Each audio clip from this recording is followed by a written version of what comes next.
Hello everyone and welcome back to the Common Sense Crypto channel. As with you always, this is Rich doing another video today on XRP. So I hope you're all having a wonderful day today wherever you are in this great world. We're gonna talk about XRP, and this comes from XRP Drops. New Ripple article, zero knowledge proofs. Their research aims to bolster privacy within blockchain systems across various domains, voting systems, financial identity verification, supply chains, and content trading. I think as we push forward, when it comes to content trading, that's going to be a problem because of the rise of AI. Blockchain fixes it. Supply chains is a no-brainer for blockchain. And everybody's going to have a digital identity when using even a bank account as we push into the future. But voting systems, I think all voting should be done on the blockchain. There's people already talking about the elections of coming in November, saying it's going to be rigged 100%. That's why we need to have transparency when it comes to voting. This also comes from XRP Drops, conclusion of the Palau National Government Payment Service Phase 2A in partnership with Ripple Central Bank Digital Currencies and Central Bank Engagements Team. The project utilized Ripple's blockchain technology to explore the feasibility of integrating a tokenized USD into Palau's infrastructure. And look at the first area that they addressed. Legal and regulatory framework, because we are going to see stablecoin regulations in the very near future, soon after crypto regulations. And those regulations are almost going to mirror MiCA going forward. You can't have digital different regulations in a digital world where you're moving money digitally across borders. You cannot have different regulations going from one country to the next, or it just won't work. And Palau, I actually have their digital ID. I needed it to be able to use MEXC. I thought I would just throw that out there. Few realize in the beginning it was Ripple who invited the IMF and dozens of central banks to the Ripple Central Bank Summit to engage them to assess the implications of DLT for their economies back in 2017. So think about that. Ripple invited all these central banks and even the IMF to come and listen to them talk about DLT. And that put us on the path to where we are right now. It all started back then.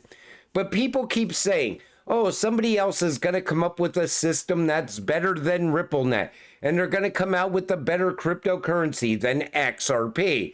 What people don't realize, everything that we see now has been building out for years.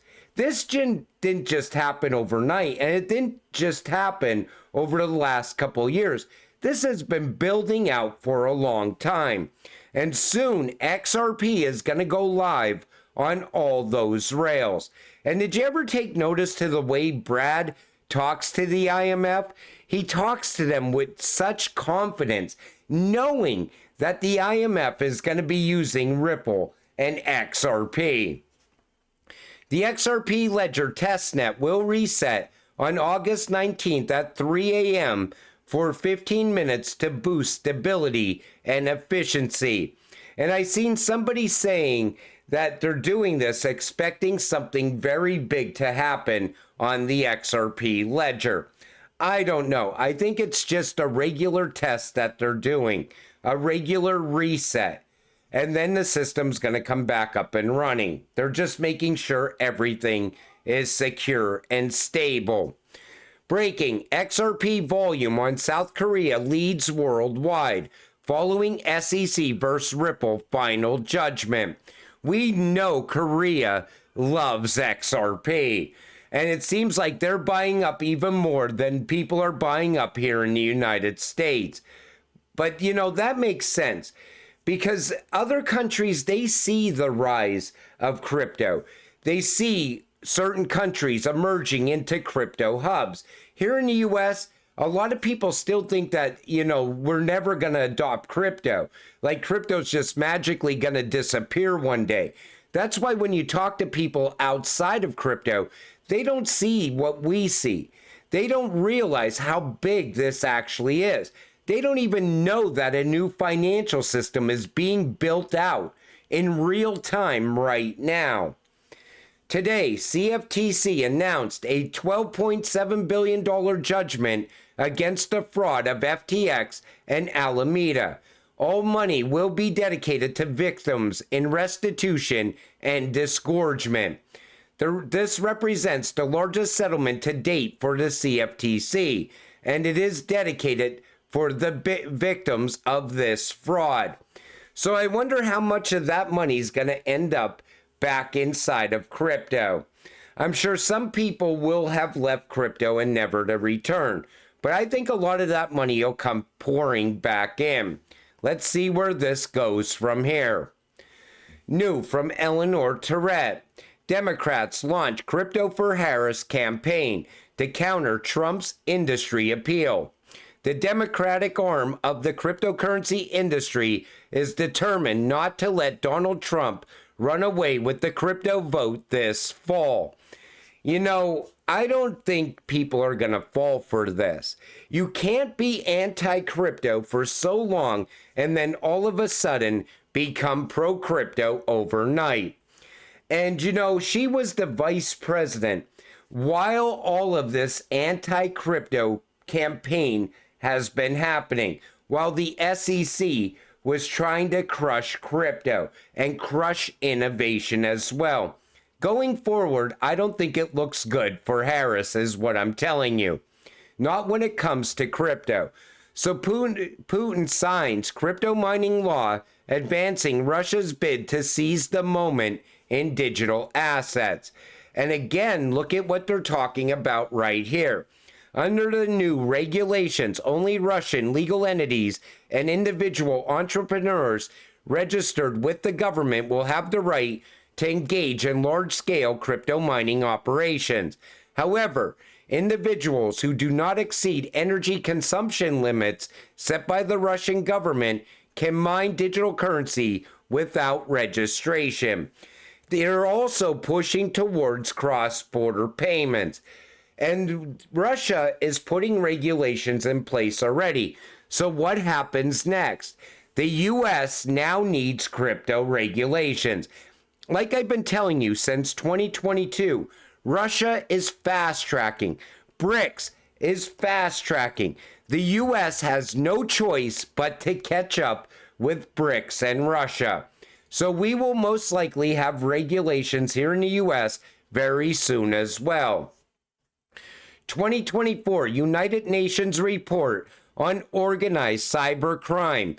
USDT is the most popular cryptocurrency used by organized crime groups, demonstrated by a surging volume of cyber fraud, money laundering, and underground banking related cases.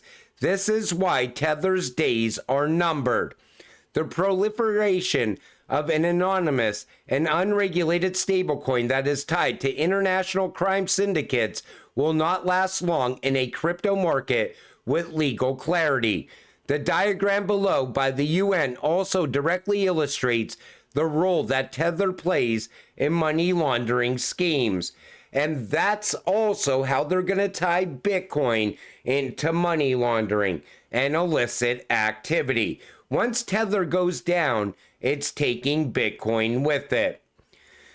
Even JP Morgan foresees the decreased use of Tether with upcoming stablecoin regulations. With regulations, Tether will look less attractive compared to stablecoins with more transparency and compliance. Compliance, JP Morgan knows. So take notice to what they said there. It will look less attractive to something that is regulated or that has transparency and compliance. What's going to happen with crypto? Think about it. Once you see XRP being utilized by big financial institutions and banks all around the world, central banks, and everybody sees that happening. Where do you think the money is going to come from? It's going to flow out of Bitcoin and right into utility. And it's not just going to be XRP, it's going to be XLM, XDC, QNT. A handful of cryptocurrencies are going to swallow all of Bitcoin's value once we see the rise of utility. But it's going to start with the fall of Tether. Tether's going to bring down Bitcoin. It's just a matter of time. Bank of America loves Ripple and XRP. Take a listen to this. This is actually a very good clip coming from Bank of America. Moving of money. One half of the money moved by consumers today at Bank of America today is moved digitally. One half. This is not something new. When you get to an anonymous currency, that's a different question. And that's a policy question of whether we want an anonymous currency out there of size and scale and scope. And that's what you start to see people struggle. Do you think we do? Do you think we want it? I don't think you want it. I think the reason why the $100 bill was the largest denomination of bills was to make money more difficult to move other than through a verifiable system. And I think that is a lesson a lot of economies have learned over time as they brought their denominations down to improve the transparency of the economy, the ability to track it, the ability to find the money, the ability to have it come through in that huge AML and KYC work we do and the industry does. And it helps you find all kinds of interesting things, and that's important for law enforcement and other types of things. So I think that's not good. The speculation, I'll let other people reflect on it. You're seeing great debates on it. But I think, the idea of digitizing money is not new. The wire system is a digital transfer system. The ACH system. The question is, what's exciting is when you can walk around Bryant Park out here and go in these little shops that are set up for Christmas and be able to tap your phone or something like that as opposed to being carrying dollars. Those are exciting things. To get that last mile electronified. That's what, to have you and I exchange money if we had lunch together through Zelle. That's exciting. That takes the cash, because in the end of the day, of the $53 billion expenses, odd round numbers we'll have next year, 5 of it will be to move coin, currency, and checks around the system. And if I can take that down in a safe, verifiable ability to do it, know your customer in AML, take that down. That's a very valuable thing for us, and then just ripple that through the industry. And we used to quote that we could ask them to destroy every dollar. We could pay them to reprint the money rather than have to cycle it back in and out because it was cheaper to move it around. Now, some of our contracting parties that move it around for us might not be. Take notice to how he said pay each other directly using digital money. And he also said he wants to get RippleNet technology introduced into the system. And I think that's the path forward. Because once Bank of America succeeds over the competition then also has to use RippleNet and XRP. And before you know it, we have mass adoption. And that's when all the people outside of crypto are using crypto and not even knowing it. Could you imagine what the price of XRP would be once that happens? And you would be holding XRP at that time, knowing exactly what you're holding. Federal Reserve spots significant deficiencies connected to customers' Bancorp risk management and AML requirements. I think this is the last digital bank, or the last bank that was holding digital assets.